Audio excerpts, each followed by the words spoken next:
Namaste, everyone. ChristianRLong, Life Enhancement Consultant, giving you a big and beautiful shout out on this Friday afternoon here in Denver, Colorado. A friend and I are going to the sulfur hot springs. These sulfur hot springs. If you're in the area, join us. It's a 2-hour drive. We're leaving at the perfect time. Gonna miss all traffic. The temperature is perfect out. It's about 65 or so degrees. And getting out in nature, enjoying this Good Friday. For those of you who are Christians, you know, meaning Namaste, you know that this is Good Friday. And then this coming Sunday is Easter Sunday. And today is the full moon. The full moon, and you might be saying to yourself, well, wait a minute. What's the significance of full moon? I always hear people talking about, hey, are you meditating on the full moon? Hey, are you doing a spiritual practice on the full moon? Hey, Paula is envy. Paula, you're going to have to do blue triangle on that, girl. You'll be there in spirit. We'll dunk you in the hot springs. Oh, these hot springs, the temperature goes anywhere from the temperature goes from 95 degrees to I think the hottest is like maybe 110. Which is pretty decent. A really, really hot springs is like 115. That's aggressive. But I've never been to these springs. In Colorado, there's basically 31 hot springs that you have to go to within Colorado. And this particular hot springs I've never been to, and it came highly rated. It's in the top, I think it's in the top 5 or top 10. Me and the Blue Triangle are bosom buddies. For those of you who do not remember, the Bosom Buddies is a sitcom from the late 70s, early 80s with Tom Hanks. Jennifer, Namaste. Good to have you on a stream that's live. Thank you for your likes and your comments on other posts that we've done, spreading the work of Grandmaster Chola Koksui around the globe. So, Sophia, Namaste. Getting back to our point on the full moon meditation, or the significance of the full moon. So what is the full moon energetically and literally? Basically, the full moon means solar energy is least impeded from hitting the planet Earth, right? There's less of an obstruction from the physical moon. And what that means is more energy is hitting Mother Earth at the peak of the full moon than at any other time in the month. Now, why is that important? Well, as a spiritual practitioner, it's a great opportunity to absorb those extra energies. Christian, Namaste, Mr. Green. Mr. Green. It's an opportunity to absorb additional energies. What can we do with those energies? We can use them to bless our friends, our family members. We can use them as taking a stronger spiritual shower, removing negative thoughts, negative emotions, negative programs, negative energy. So throughout the month, normally it's like when we meditate, it's like taking a spiritual shower. When you meditate at the peak of the full moon at that time of the month, it's like putting your energy body under Niagara Falls. It cleans you much faster and much deeper. The other thing is, and I used to give this talk, I'm probably not going to give this talk now because I'm driving in traffic, and even though I know the subject matter relatively well, I don't want to be crashing into anybody. But when we led the full moons live in Denver, Colorado, we would go over the 7 reasons. We would go over the 7 reasons as to why you meditate at the peak of the full moon and what the benefits are. But one of the great, great spiritual teachers, Holy Master DK, known as the Tibetan, he says, the full moon is either a time of opportunity or a time of crisis. So as a spiritual practitioner, it's a time of opportunity because we're taught specific practices to connect with, Elizabeth, Namaste, connect with the powerful, powerful energies that are coming down during the peak of the full moon of that time of the month. Now, it can be a time of crisis for the ordinary person or the common person or the average person who does not have a spiritual practice. And you'll notice if you talk to corrections officers, my dad used to be a corrections officer for 8 years in Massachusetts. If you talk to corrections officers that work in prisons, if you talk to doctors and nurses that work in hospitals, they say things tend to be most stirred up during the full moon. 2 days before, the day of, and 2 days after.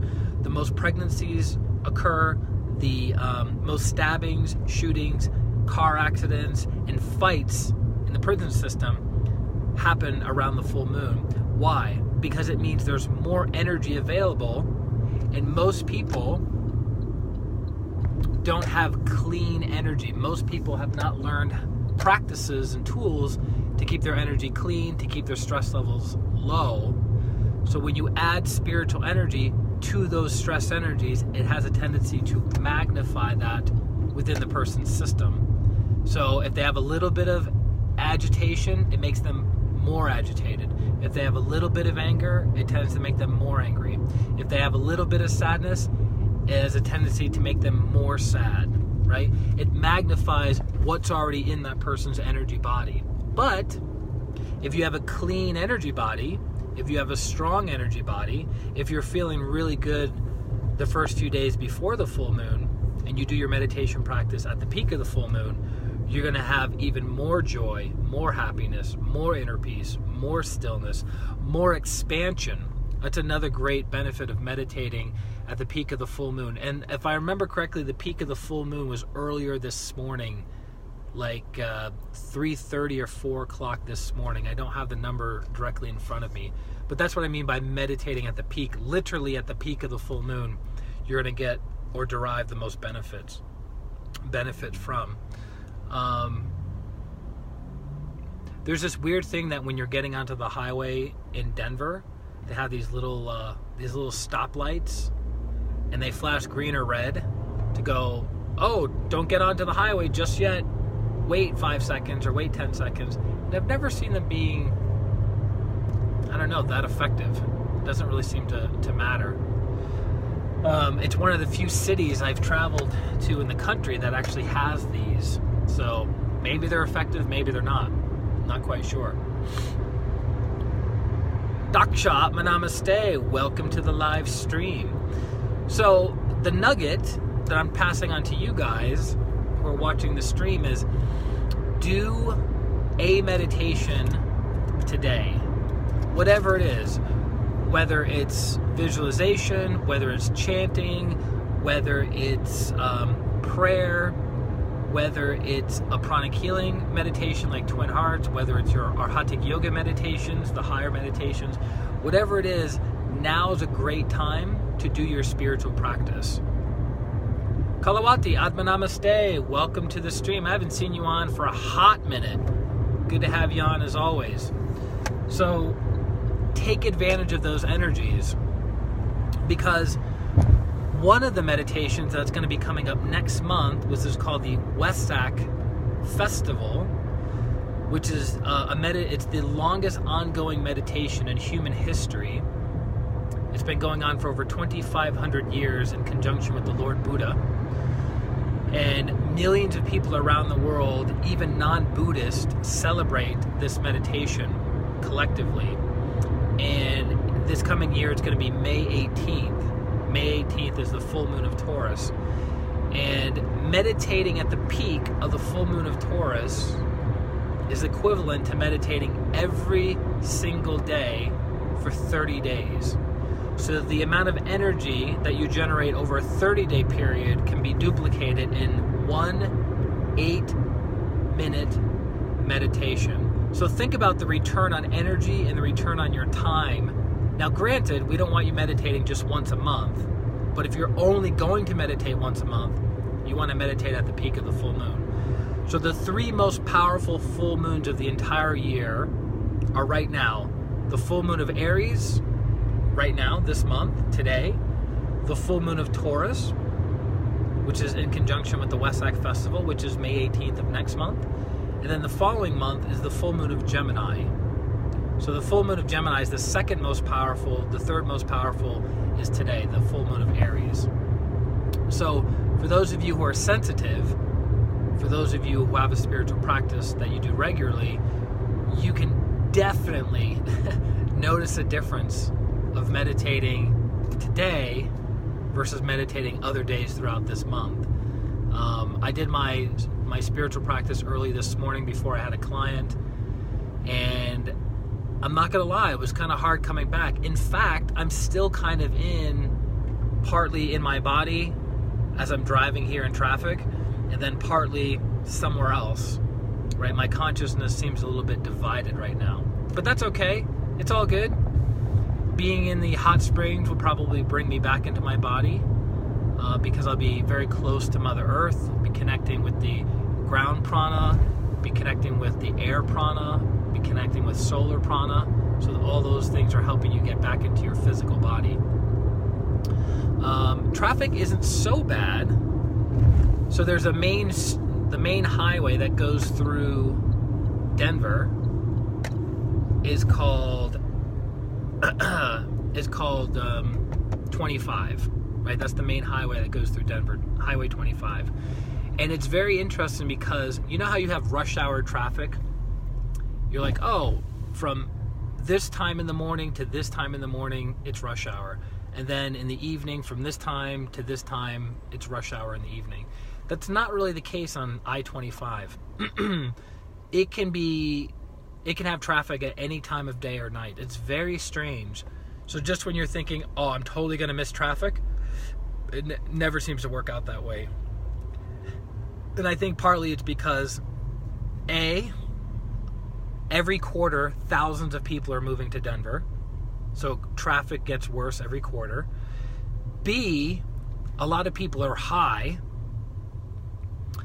because marijuana is legal here. So when you're lost, not knowing where you're going, and you're high, it doesn't make for a very good combination of being efficient and effective on the road. So traffic is very squirrely here in Denver. And I've been in Denver for about 6.5 years now, and it's literally gotten worse every quarter that I've been here, which is every 3 months.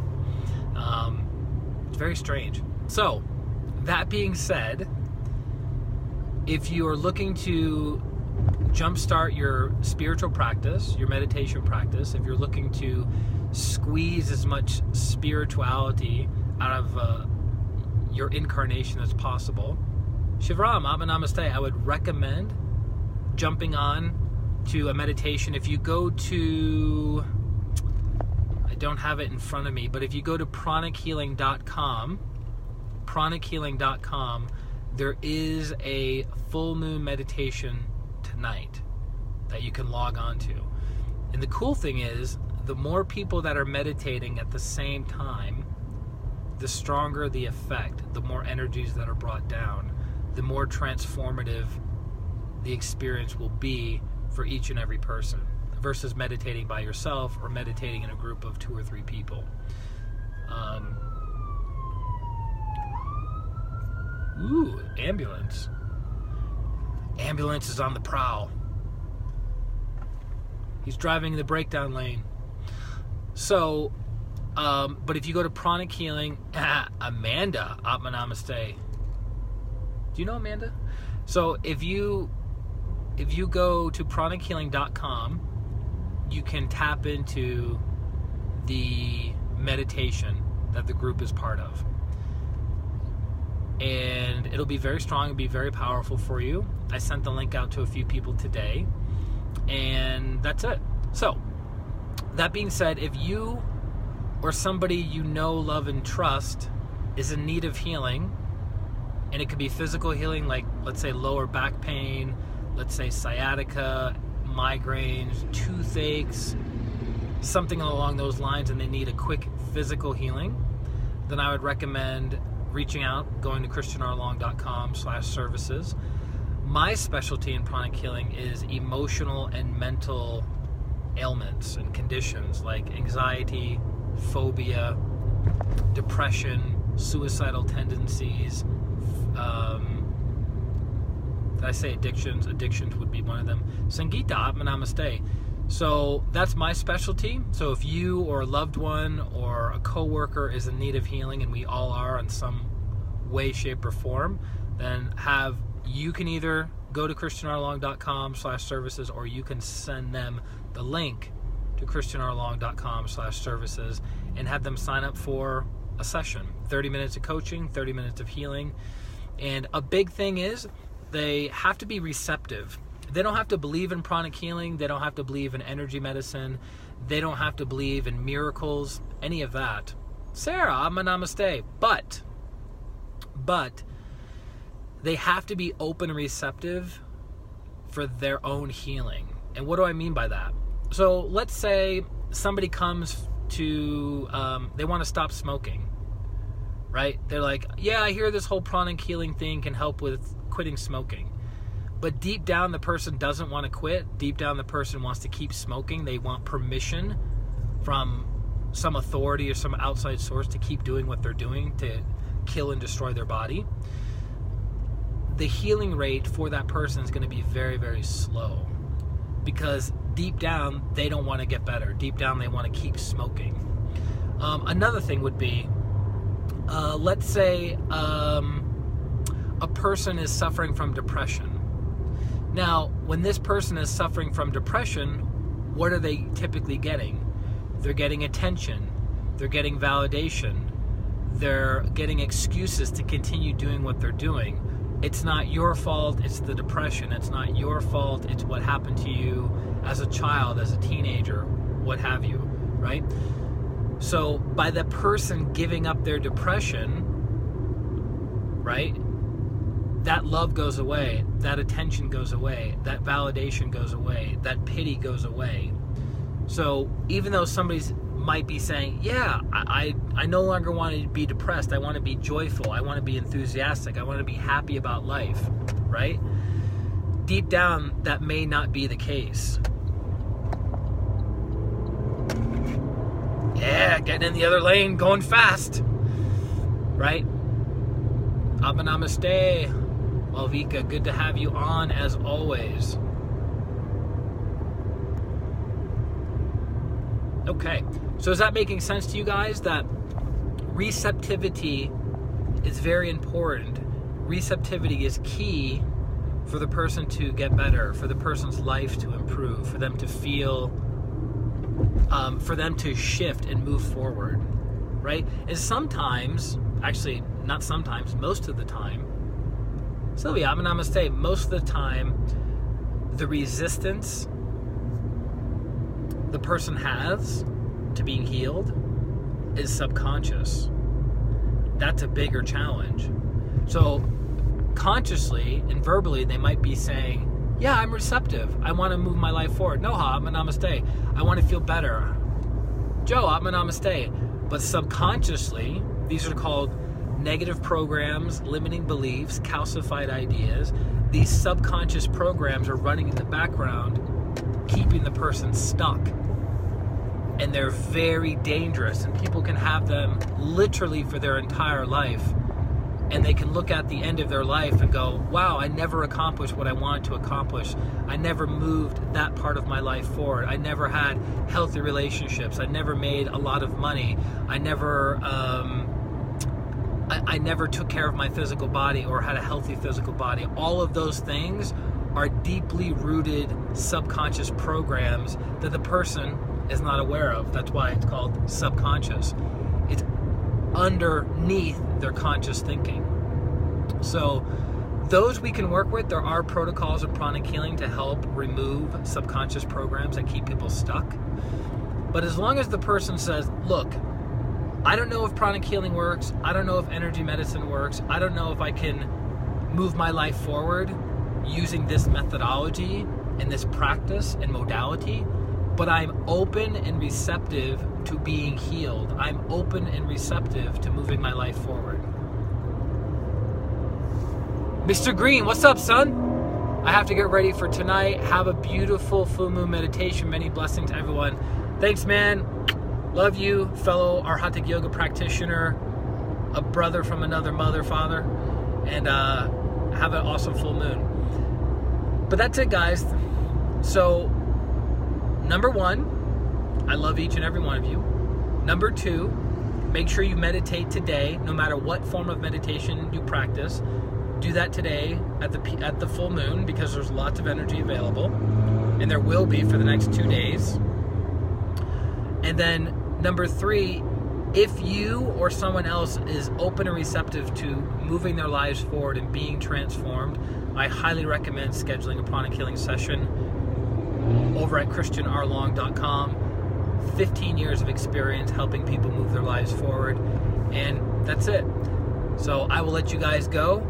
If you have any other questions or comments, put it in the comment section below, or direct message me if it's a personal thing that you want privacy and anonymity connected to. Then just do it privately like that. And that's it. Sylvia, I did my... you did your blue pearl. Atta girl. That's what I like to hear. Everyone's all over the road right now. It's crazy. So, love you guys very, very much. This is ChristianRLong, Life Enhancement Consultant, wishing you a beautiful day, a beautiful week in full moon, and a beautiful life. Atma.